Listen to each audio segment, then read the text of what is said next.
Good day, everyone. Once again, I remain Itemabong Basi, your favorite legal scholar, and today we are going to be discussing contract.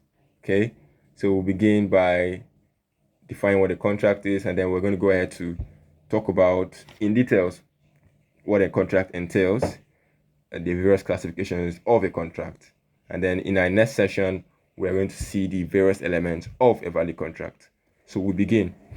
Now, according to Toby, Justice of the Court of Appeal as it then was, a contract is an agreement between two parties which requires reciprocal legal obligations to do or not to do particular things.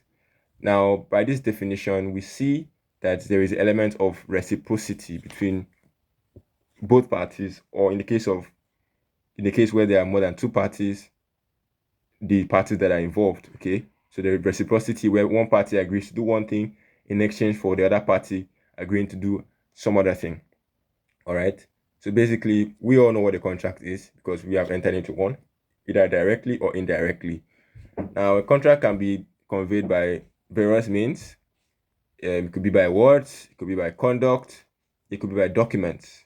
Okay, so this brings us to the various classifications of a contract.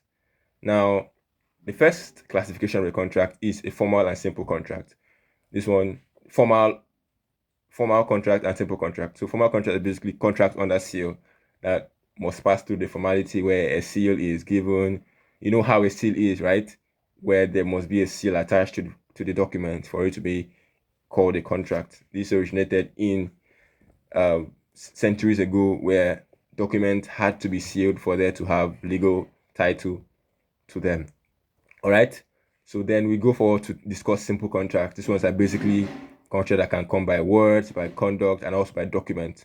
Okay. These are contracts that entered into on a daily basis currently, and just about anybody can get into a contract. All right. So this is the first classification of a contract. Then another classification of a contract is express and implied contract. Okay, so this basically involves express contract is where people get into contract expressly. All right, it's an express agreement to the contract. Now, this can be by words. For example, I call you and tell you I offer you 50 million naira in exchange for a house, and then maybe you reply me that you accept my offer of 50 million naira for your house. Now, that's an express contract, and there is an agreement between both of us. Then an implied contract is, for example, where I enter into a bus without making any discussions with the driver. I just enter into the bus, okay? And then when the driver reaches my destination, I alight from the bus, right? And then after I alight from the bus, I pay him a sum of money in exchange for the ride he just gave to me. Now, there was no discussions, there was nothing that was stated.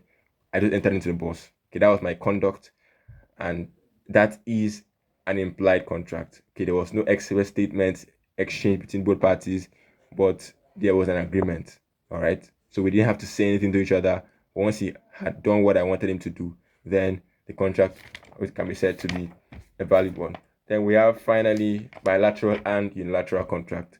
So bilateral contract involves exchange of agreement, okay, where one party does something in exchange for another party's promise in exchange for something.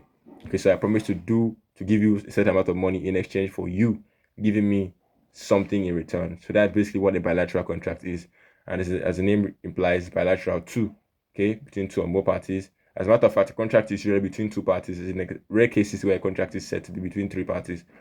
All right, so a natural contract is there's a case, locus classicus case.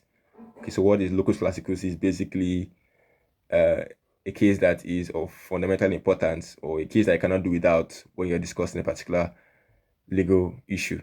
So in this issue of contract, Khalil and Carbolic smoke ball is a locus classicus case.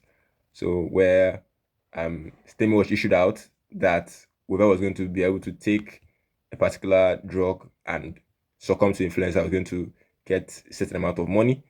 And then a certain man did the experiment and then went further to tell them that he had done the experiment. And the company that issued out the statement said that it was just a puff, a mere puff, that they didn't want the public to take it seriously. Then the man sued, and the court held that it could not be held to be a MEPOF. So that is a form of unilateral contract. This one is given out to the world, advertisement to the world, that if you can do this thing, then we are going to do this. If you can do this thing that we have asked of you to do, then we are going to issue some form of compensation or reward for you in return. So we see issues where the police issue as a statement that whoever can find such a person will get a certain amount of money. So these are all unilateral contracts.